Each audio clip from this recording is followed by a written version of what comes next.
All right, so we are recording. I'm going to officially start the meeting. Welcome everyone to our monthly membership meeting for October 2025. So for anyone who's joining this meeting for the first time, these meetings are quite casual. Usually what I do is start just opening it up. If anybody has any questions or suggestions or ideas or anything, I'm happy to, have a conversation about those things first. And then I do have a few slides that highlight some things to expect in October. And that's pretty much what the meeting is. So I share if there are any updates to the schedule, what our educational meeting will be, what the topic is, when that will be, so you can save the date if you want to attend live. If there's any adjustments to the schedule, we don't typically change the actual schedule. Classes stay consistent. Long term, we just added a couple classes last month, but we don't really change classes very often. But some things that can change is who teaches a class. Jamie, one of our physical therapists who's actually been with us since the beginning, was just on maternity leave, and she is back as of Friday and kind of back to her regular schedule starting today. So we're very excited about that. So she will be taking over an online class again. So there's changes like that are happening. But yeah, first, does anyone have any questions or anything that they would like to ask at the beginning of the meeting? Any questions about the membership or classes or accessing things, either live or recordings? All right.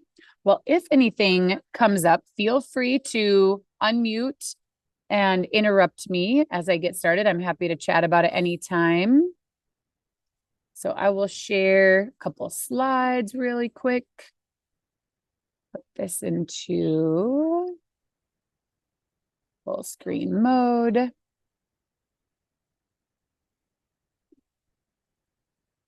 So I'm going to continue to share. All right. So the first thing I like to always share is the next time we will meet. So we meet the first Tuesday of the month. So our next monthly meeting will be on Tuesday, November 4th at 1 p.m. Pacific time, 4 p.m. Eastern time. You can save the date for that. Our exercise of the month in October is creepy crawlies. We are inspired by Halloween at the end of the month. So this is basically crawling, but in all different ways. So we'll start maybe with kind of standard crawling on hands and knees, forward and backwards. I'll let this video play on silent while I'm talking. So we'll start with forward and backwards in this video, which I will share in the daily email in the next day or two. There also are options for crawling without even getting down on the floor. So you can crawl using the wall. You can crawl using a piece of furniture. If you're supporting yourself with your arms, you can move side to side. Is kind of the easiest way to move when you're using furniture. If you get down on the ground, crawling forwards and backwards, side to side, we're going to try going wide base of support. So here I show, like, if you're against the wall, you can crawl. So getting down on the floor is a more challenging version. So if that's something that you don't feel comfortable with yet, we want you to start with something you do feel comfortable with and progress to that over time. On the floor, there's going to be all different ways that we do it. Sideways, forward, like I said, even turning, going wide base of support, maybe lifting up our knees. So that will be our exercise of the month, and we will incorporate that into classes throughout the month. So here I show kind of just regular crawling forward and backwards. This is really good training for mobility, for strengthening, moving our body in all different ways. And once we're down on the floor, it tends to be quite a safe place for us to exercise. So here I'm showing kind of going different directions.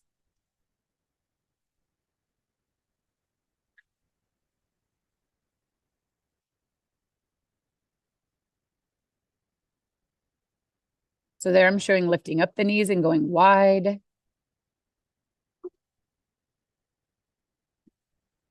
And this was pretty aerobic as well. So it's going to be a good challenge. Got a lot to look forward to. All right, our member highlight of the month is 3 women. This is the first time that we've done multiple. Hello, everybody. My name is Maddie. Did not mean to share that.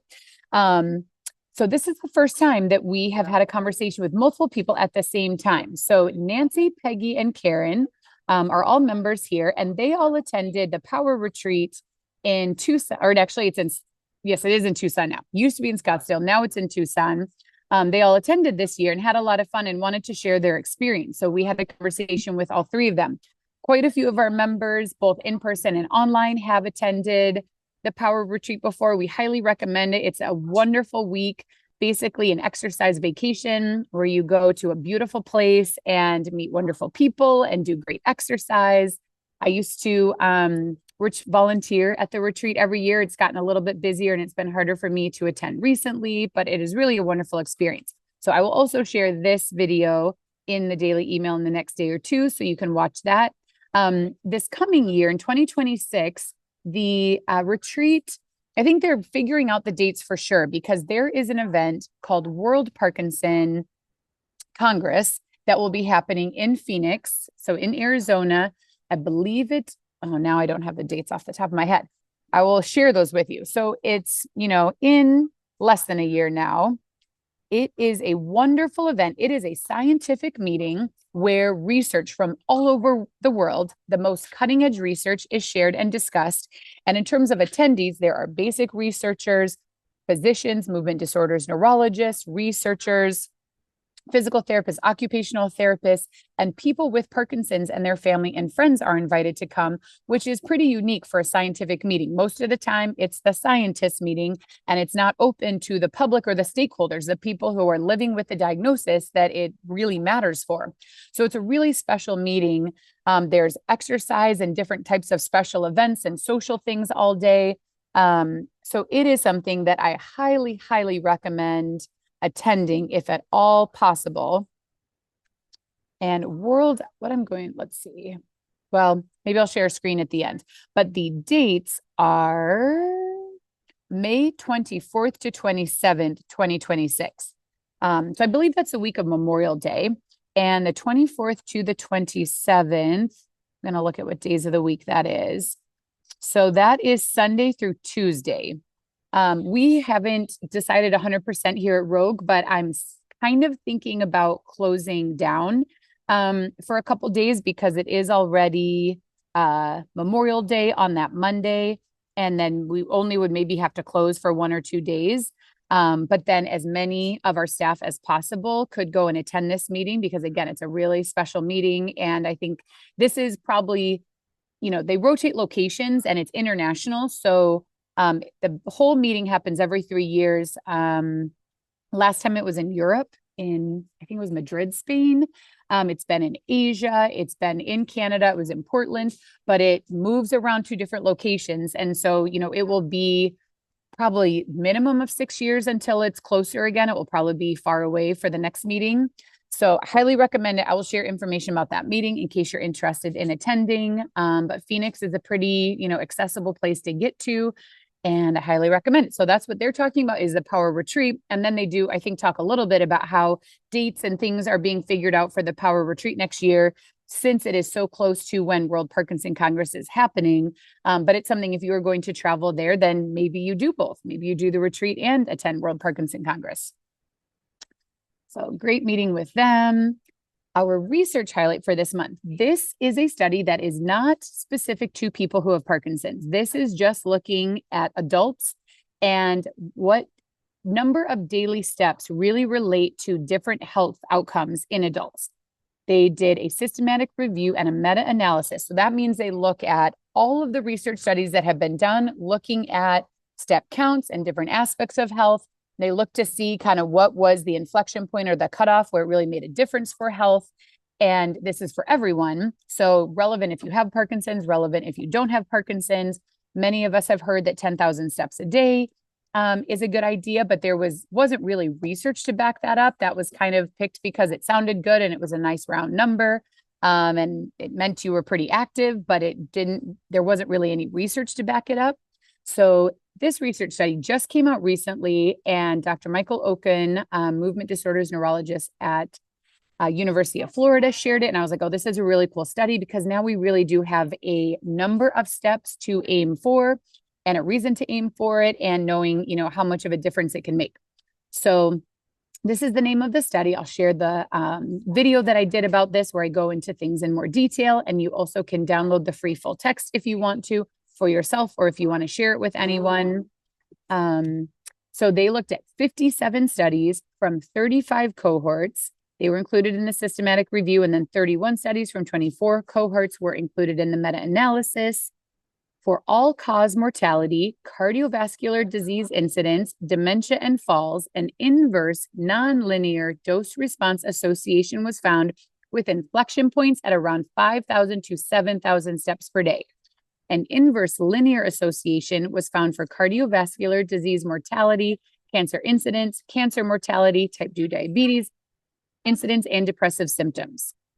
So based on our meta-analysis, compared with 2,000 steps per day, 7,000 steps per day, so basically 7,000 is the target, that many steps per day was associated with a 47% lower risk of all-cause mortality. So any reason that someone died, almost a 50% reduction. That is significant. It was a 25% lower risk of cardiovascular disease incidence, a 47% lower risk of cardiovascular disease mortality. So reduces risk of having a cardiovascular diagnosis by 25%, but a much bigger decrease. So even if you have a diagnosis or you have some, history of cardiovascular diagnoses or challenges, it still had a significant reduction for mortality. Then let's see, a non-significant 6% lower risk of cancer incidence. So it didn't really make a big difference in terms of people receiving a diagnosis of a different type of cancer. However, it did have a 37% lower risk of cancer mortality. So again, what they're showing is this activity and these steps really make a difference for our lifespan, how long we live, and cause of death. Let me see okay, good question. I will bring that up in just a second, Sonia. Okay, so yeah, it doesn't necessarily make a huge difference in your chance of getting cancer, unfortunately, but does make a big difference in terms of your mortality from cancer. A 14% lower risk of type 2 diabetes, a 38% lower risk of dementia. I don't think there's anything other than good dietary choices and exercise that can change risk of dementia this much. Medications can be helpful, but I don't think anything causes a 38% lower risk. So that is very important for all of us.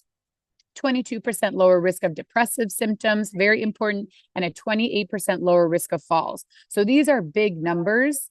Studies on physical function reported similar inverse associations. So they feel pretty confident in this information because it's from a lot of studies with a lot of people in them. So what does this mean? This means ideally you have a goal of getting to 7,000 steps per day. That doesn't have to happen overnight. So the first step is to have a way to measure your steps. Are you measuring that already? Do you have something or not? You can get something like a Fitbit, an Apple Watch. You could wear your phone. Apple iPhones track movement and steps throughout the day. And if you just have to wear it on you most of the time for it to get accurate data. So some people may have their phone with them sometimes and sometimes leave it in different places. So if you don't have it on you, it won't be accurate. So something that you really wear most of the waking hours is going to be the most accurate in capturing your steps. So that is step number one, is having something that measures. If you already have something, great. Once you have something, or if you already have it, the next step is to see how many steps you're getting per day now on average. And based on where you're at, then the goal is to increase. I would say an increase of about 1,000 steps per day per week is the right amount. So let's say you're getting 1,500 steps per day. So you could set a goal of either 2,000 or 2,500. But basically what I'm saying is you don't want to try to take, 5 to 7 times as many steps as you were taking. That may not feel good to increase by that amount. So you want to take where you're at now and you want to have an eventual goal of 7,000 steps per day, but you want to take that one step at a time on your way towards that goal of 7,000. So if it's at 1,500, a goal of 2,000 or 2,500 is great. Round numbers are kind of easy to keep track of. So maybe you say 2,000 and that's your goal for the week. And then the next goal, if you're feeling pretty good, would be to go to 3,000. And then the week after that, 4,000, then 5,000, 6,000, then 7,000. You're not necessarily going to get that number of steps every single day, but it's good to have goals and it's good to have a number that is meaningful. My experience is that it takes about 10 minutes of continuous walking to get 1,000 steps. So whether you walk around your house, walk outside your house, walk on a treadmill, there's lots of different ways that you can get your steps, but it's not something that's going to take you hours to achieve. The way I look at it with steps is it's not that hard to get more steps, but it's really easy to not get the steps. So it's really easy to be more sedentary and not take as many steps. Our lifestyles are very, don't really increase our activity levels. We tend to drive places. We tend to park close to where we're driving and, do something like grocery shopping relatively infrequently. And we kind of have to make those steps happen. So getting something to measure, seeing where you're at first, and then setting goals to increase with a goal of getting to 7,000.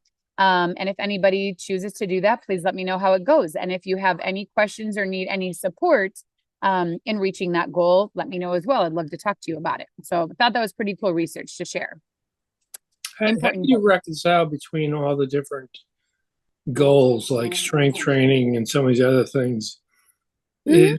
I'm assuming the 7,000 steps is not the priority of, or if you go from what's the biggest priority to lowest, where does the 7,000 sit? Great question. So, I mean, it really does depend on the person and that person's goals. I would say if you are exercising and doing strength training or some aerobic exercise or other classes, that is going to help you towards that goal of 7,000. So I do think that, it depends on the person. Some people might say, I need to have one goal at a time, and that is my focus. I cannot have multiple goals. Some people might say, I can have multiple goals all at the same time and work on those. We do have a brain health checklist that we include in our daily emails. I believe it's on Monday and Tuesday that you can print that basically takes all the research on brain health and Parkinson's. And it has a list of things that you might have a goal of achieving each day or, one or two times throughout the week. So that can be helpful for people. And I will pull that up in just a minute. I'll go through my slides and I'll pull that up so we can look at it. But yeah, so it depends on the person. And this would be a great conversation we can talk about it today, but also this would be a good conversation for our exercise coaching calls. I would say the first step for each person is to say, like, what is most important to me? What are my goals? And like one of our members, it is working on her steps is her number one goal. And with the numbers we see here in terms of reduction in mortality and dementia and fall risk, it could be totally appropriate for someone with Parkinson's to say, this is my number one goal. My hope would be that this could be a goal for a period of time, and then there could be additional goals set. So it might be that just basic activity levels increase at first. And if you're exercising more, doing other of our online classes, you're going to get steps towards that goal every day. So yeah, it depends on the person, what their goal is. Are they just trying to get started with an exercise program? Then we would kind of just be looking at what classes they're doing, but knowing that those increased activity levels by doing classes is going to help them get more steps per day. So you kind of can, one class can help you work towards or meet multiple goals. But I think having, either one goal in mind or kind of the checklist for a day or for the week that helps you say, like, here's the healthy behaviors that I know are really going to help me feel and do better, that maybe multiple are possible. If someone really felt like I feel really weak and I want to work on strength training, that would absolutely be an appropriate goal. So I think it's different for different people at different times. That's why it can help to work with a physical therapist one-on-one in some cases, but also, our online exercise membership, you have access to physical therapists. We are available during these types of calls and can have those conversations to help. We're not going to tell you what is most important. We're going to try to help you figure out what's most important for you. Yeah, really good question. So I will pull up the daily checklist in a minute to look at that.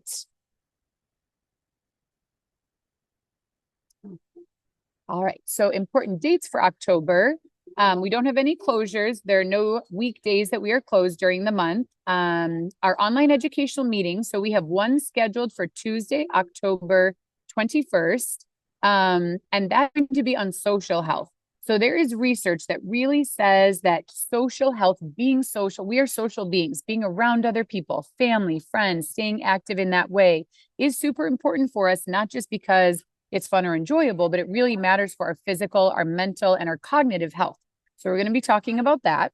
And it is not wrong to say, social health matters to me, and it's something that I'm going to schedule into my life. It might be that there were times in your life that things like that just happened more naturally. Maybe there was a group of people that got together, or maybe work was a big part of your social life. And then when our lives change over time, if you retire from work, or groups that got together for a while stop getting together, things can change, and you may not have the same richness of a social life that you did at other points in your life. So you may want to think about that as a goal, or something a way that you want to enrich your life.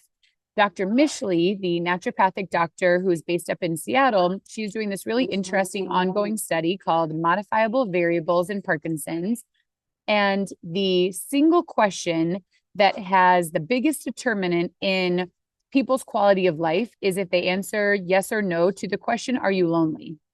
And so if people say, yes, I am lonely, their quality of life is significantly lower than if they say yes. And it is a bigger difference than when people are exercising and eating healthy and doing all these other things. That social component of our life is extremely, extremely important. So we don't want to make it, clinical or forced or anything, but we just want to be aware of that. And we want to think about what are the ways that we can really maintain our social life and, enjoy our life. That's kind of why we want to keep our brain healthy and our body healthy, and why we exercise is so that we can do things, not just so that we can be healthier while we're alone at home. So we're going to have a conversation about that on the 21st. I am working on scheduling a meeting with Dr. Wael El Nashef to speak on gut health. So he is a gastroenterologist physician. So he's a GI physician, but he specializes working with people who have Parkinson's and neurologic conditions. So gut health is super important. Most people with Parkinson's experience some change in their gut health. Constipation is a super common symptom. There's lots of research showing how it's impacted. The brain and the gut are very related to each other. And what we hear from a lot of people is that they see a GI doctor and they get a colonoscopy and they're told your colonoscopy is fine. And I don't see anything wrong. There isn't really anything I can do to help you. Or, just trying medications and basically not getting that much help. So a few of our members have seen this doctor. He's based up in Pasadena, so it's not right in our area, but it's about an hour away. So it's kind of, possible to drive there for a visit. So multiple of our members have seen him and said that it was fantastic and super helpful and completely different than any other visit they've had with a GI doctor. So I emailed him a while back to see if he would be able to join us online to do an educational meeting about gut health specific for people with Parkinson's, and took a little while, but I heard back from him. And so now we're in a back and forth email where we are trying to schedule a time for him to join us on Zoom. So as soon as that gets scheduled, I will share the information about it. He will join us live on Zoom, and most likely I will be able to record that meeting and share it in our video library so that if you're not able to attend live. He has let me know that a Friday is the best day for him. So it will probably be on a Friday, either at 1 p.m. Pacific time, which would be 4 p.m. Eastern time, or 2 p.m. So I do try to keep, any meetings that we do earlier in the afternoon here on the West Coast so that they are not too late for people on the East Coast. So I am working on that, and I will let you all know as soon as I'm able to get that scheduled. That'll be really good. For in-person women's group, we have our quarterly meeting this Friday, October 10th from 12:30 to 2 here at Rogue. So anyone who wants to attend, please do. Our next book club will be Wednesday, October 29th. We are reading the book called The Nightingale by Kristen Hanna, and one of our members has already finished the book and loved it. We've also gotten an email about a social media post about the book. So I know last month, the book we read, people kind of found it a little bit hard to get through. And I didn't hear from anyone that they really loved it. I think some people made it through and some people didn't even make it through the book, which is totally fine. That's how it goes sometimes with book clubs. But so far, the feedback I have gotten about this book is really positive. People are liking it. Some people have finished it already. So I'm excited for this book club. Catherine will organize some discussion questions, and we will share those ahead of time so you can be thinking about them a little bit. This book club is on Zoom as well.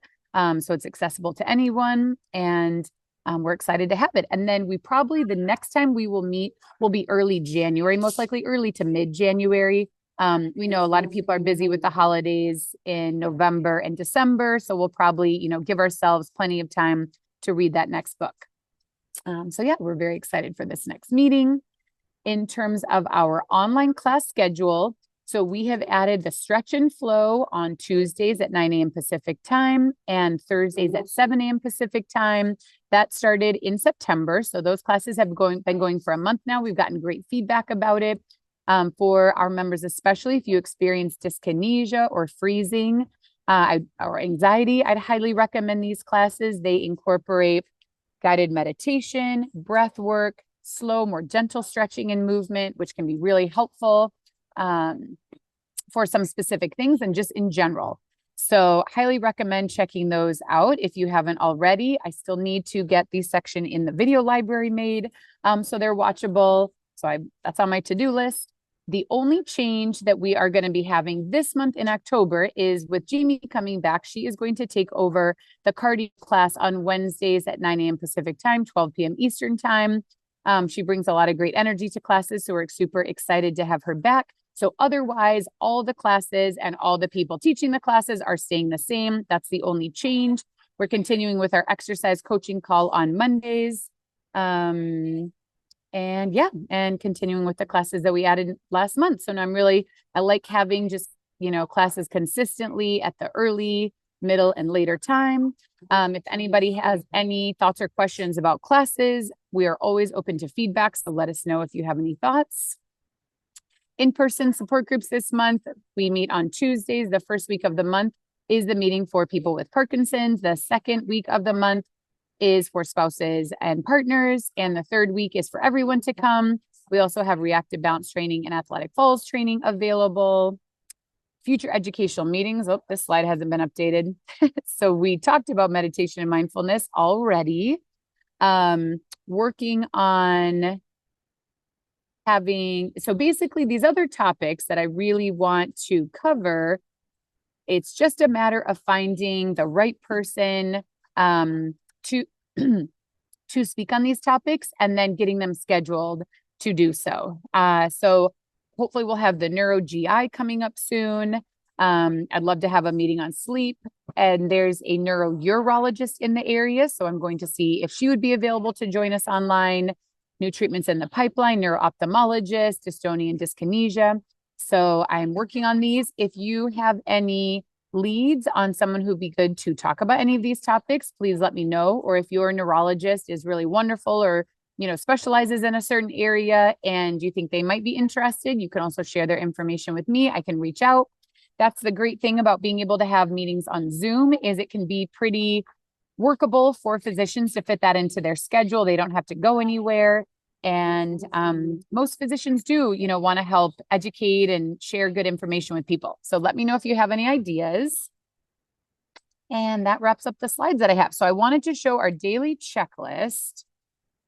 So let me stop my share for a moment so I can pull that up and share. Oh, and then the other thing I wanted to share is the summary from our exercise meeting, which hopefully we're going to have a great summary like this for today's meeting.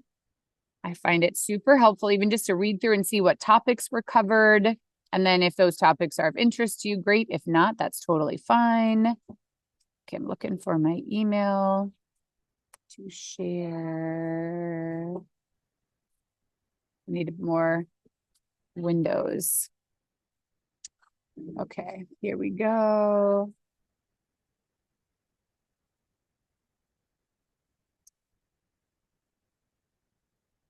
So I'm gonna go to yesterday's email. Share my screen.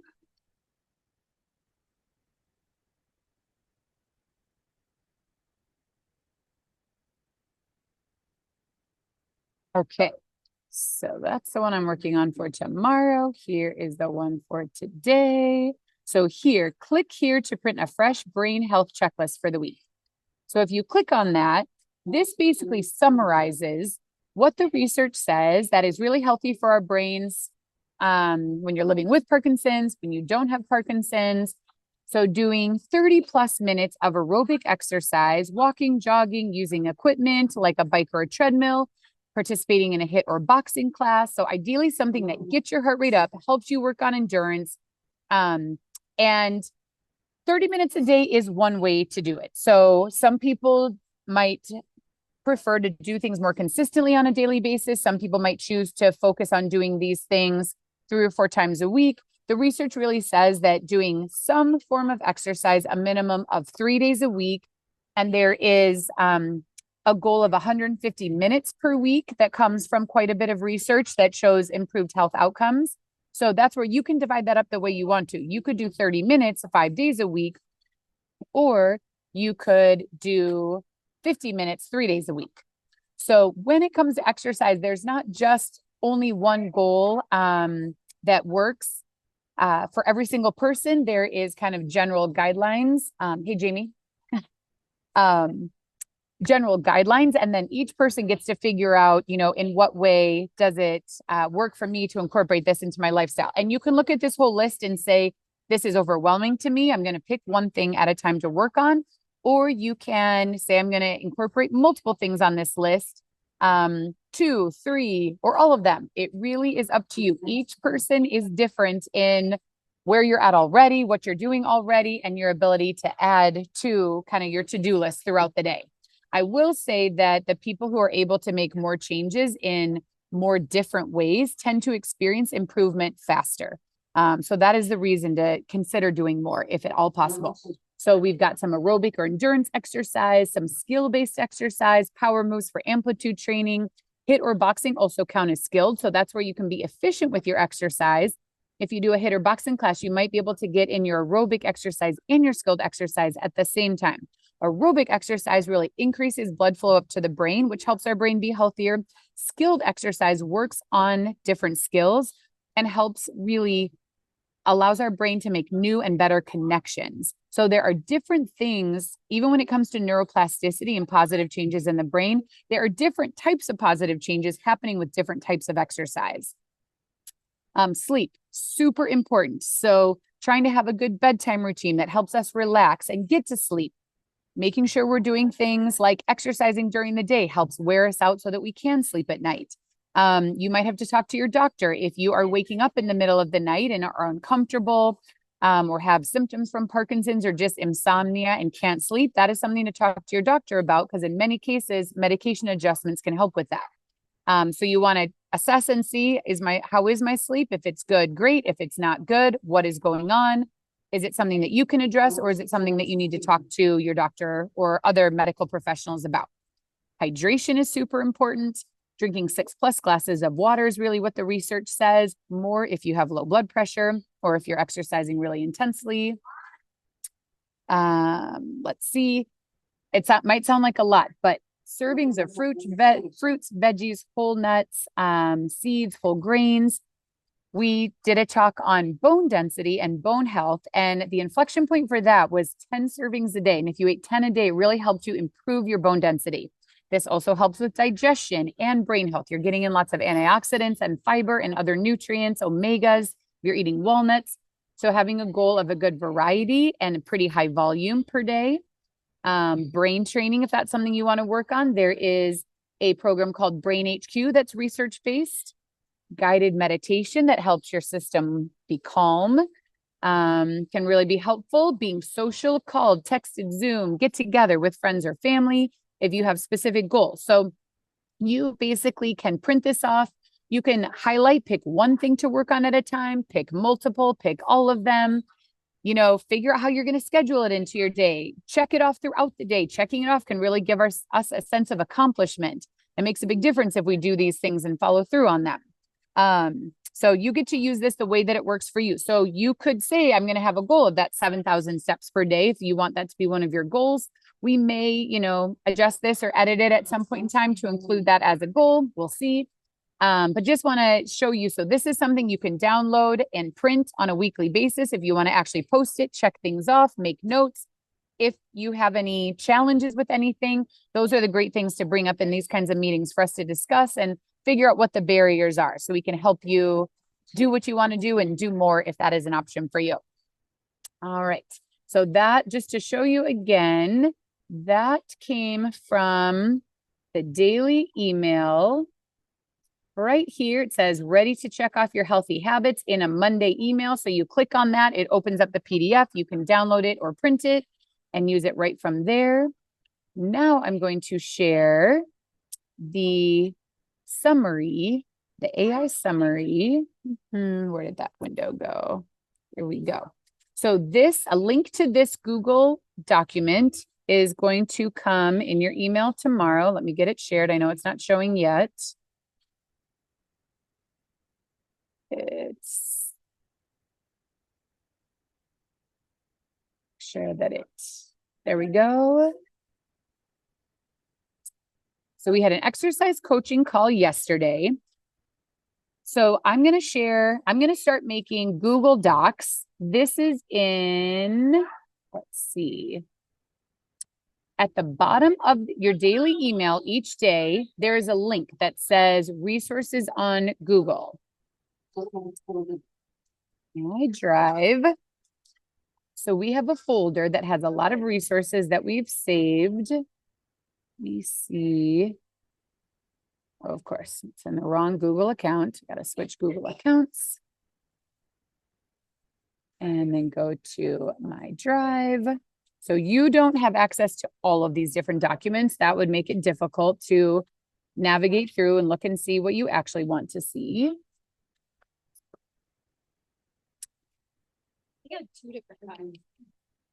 So we have a folder that is called Resources, Rogue Member Resources. There is a link to this folder in the daily email down at the bottom of the email. We have information about our Athletic Falls training, Davis Finney Foundation worksheet. So resources that we have found over time that are helpful, some from meetings, some things that people have shared. This has been going on for years since we started Rogue in Motion. So there's a lot in here. Exercise coaching calls for 2025. If you double click on that, we have our exercise coaching call from October 6th. You double click on that. You can click here to view the recording of that call. Meeting purpose, we talk about how we're going to discuss exercise strategy. We followed up on occupational therapy techniques, address any individual concerns that people had. Key takeaways, occupational therapy can significantly improve hand function and daily activities.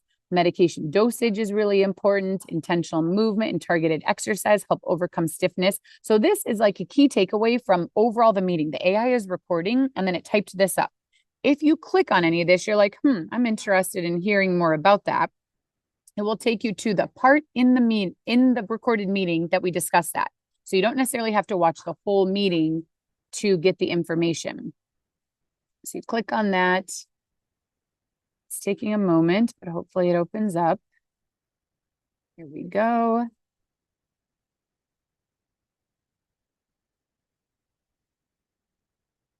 Okay, so then if I click here, yeah, definitely. And one, I'd say, that is definitely something to pay attention to with your medications. How much, when you take medication, how much does it help that side? So there I'm talking about medication. One of our members had just shared some of her challenges with stiffness and doing things during off times. And so then we had a whole discussion on medication optimization and also a bit of just planning your routine during the day. There are certainly things that you can do that will help you be able to do activities better, but you might also choose to do certain things at certain times when it's a little bit easier or better. So you can look at all these key takeaways, and if you click on it, it will take you to that section of the video. We talked about playing piano and pickleball with warm-up and mindful approaches. Overall topics that we discussed: occupational therapy benefits and tools, Parkinson's symptom management strategies, exercise adaptation and safety, cognitive exercises and tools, mindset and approach to challenges, and then next steps. And there are some action items for me to do. I have to create the section for exercise coaching calls and the stretch and flow and post this meeting with a summary and comments. So I've done that at least. So these, there's a link directly to this document in the email tomorrow. And then there'll basically be a link down at the bottom of the email. So the bottom of the daily email is a place where kind of important information lives. that is available every day. So links to things. And I'm doing that recording for this call right now. So we will also have a summary call for our monthly membership meetings.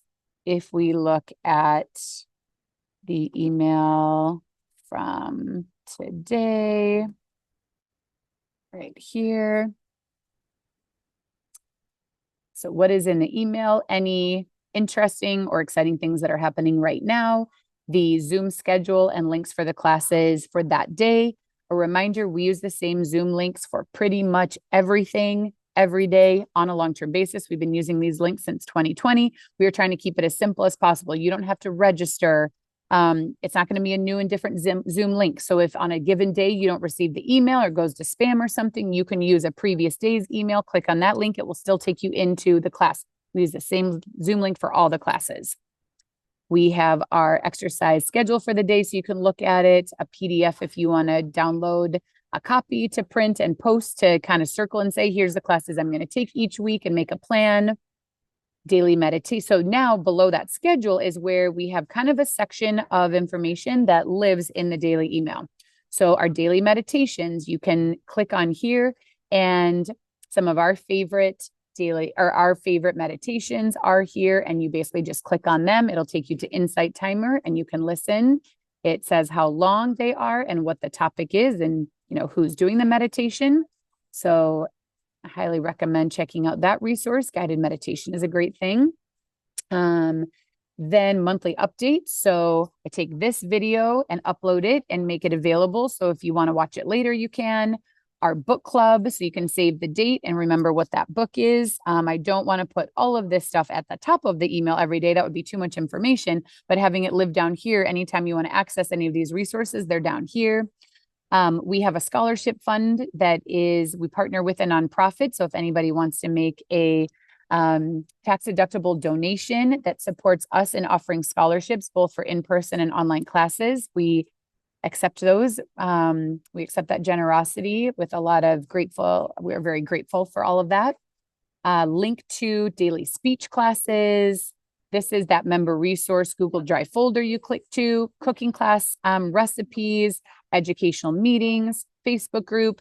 Facebook group is not super active. I think a lot of us are a little bit over Facebook these days, but we do have a group and there's some things that get posted in. So I will be adding, under the monthly updates, I will be adding the summary for this meeting, a link to that. And I will also be adding another link to our exercise coaching calls and the summary for those as well, so that you can easily access those if you're not able to attend them live to see what all was discussed.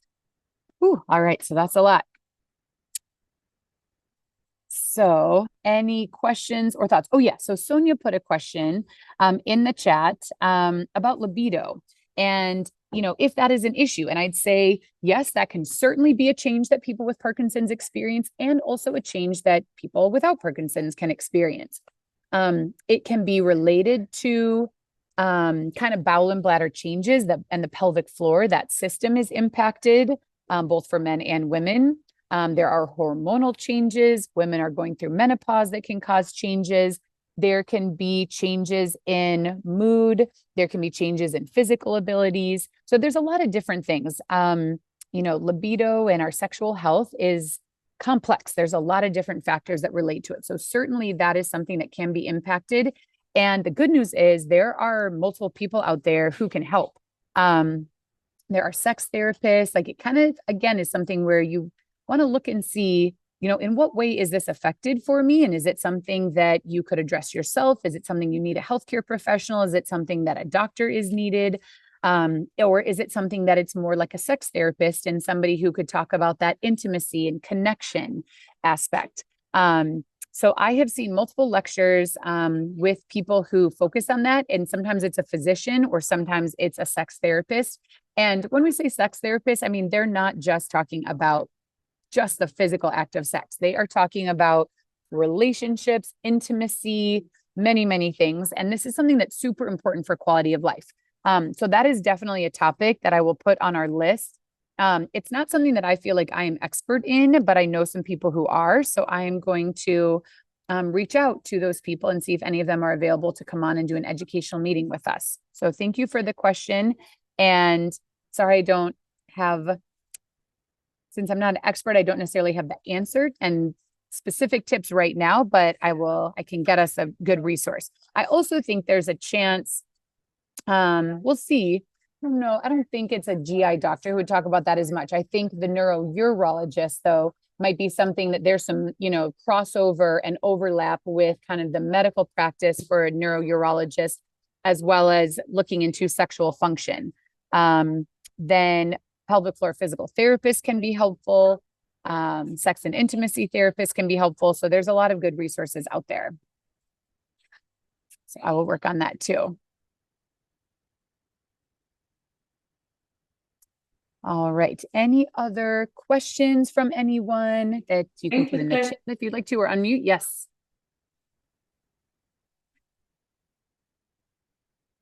Yeah. Anybody else have any thoughts or questions? All right. Well, if you do, the daily email goes out from my email, and you always can respond directly to that email. It will only come to me. Everyone is blind copied, the BCC. So if you reply, it will not reply all or anything. It will come just directly to me. So if you ever have a question, suggestion, anything, feel free to respond to that email. Otherwise, these meetings are a great place to just jump on and share. And then now we have the weekly exercise coaching calls, and exercise coaching calls are not just to talk about just exercise. Everything about life is related to our ability to follow through and do exercise. So that really is an opportunity to ask about anything too. But we have weekly meetings scheduled so that we have a chance to interact on a regular basis. All right. Well, then I'll let you all head out. We have speech class. We'll be starting in about 8 minutes. I am going to go ahead and end to this call. So if you are coming on, or if you're planning to stay for speech class, or if you are joining for speech, you're just going to click on that link again. I'm just going to let this meeting end so the recording can process, and let speech start a new meeting rather than keeping this meeting going. So, Sonia, if you have a question for speech, is it a question for me or a question for Stephanie? I don't know, maybe for you? Okay, yeah, go ahead and ask it. And if it is, I'll answer. If not, I'll let you ask Stephanie. I was wondering if the voice project, because I know in the US and in Canada, they serve people from all over the world. So I didn't quite understand what you said. So the Parkinson's Voice Project is based in the US, but yes, there are people who have trained in their methods all over the world in terms of speech therapists. So yeah, what was your question? If they serve Canada. If they have, what was If that? they serve Canada. Let me write it down. Yeah, if you want to put it in the chat. I'm not sure what that last word is that you're saying.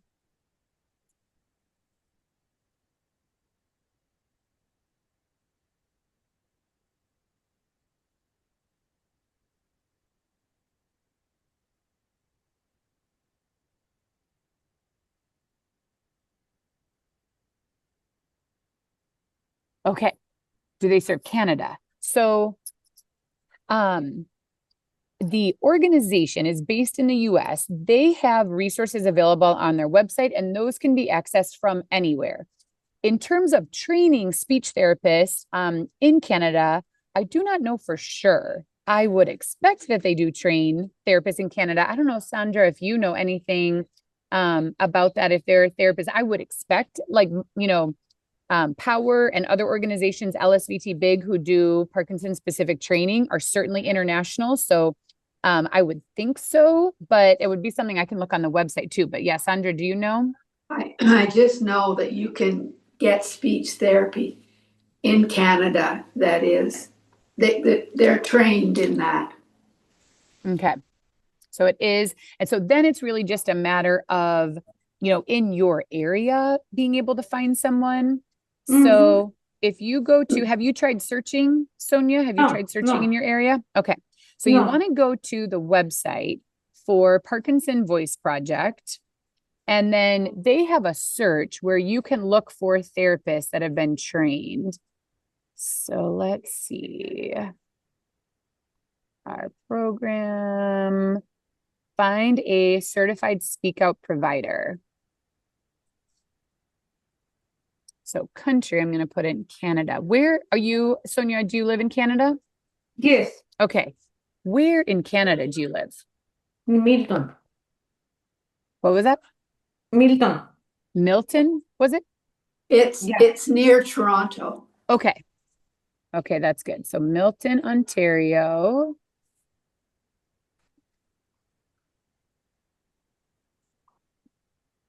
Oh, I'm going to sneeze. Excuse me.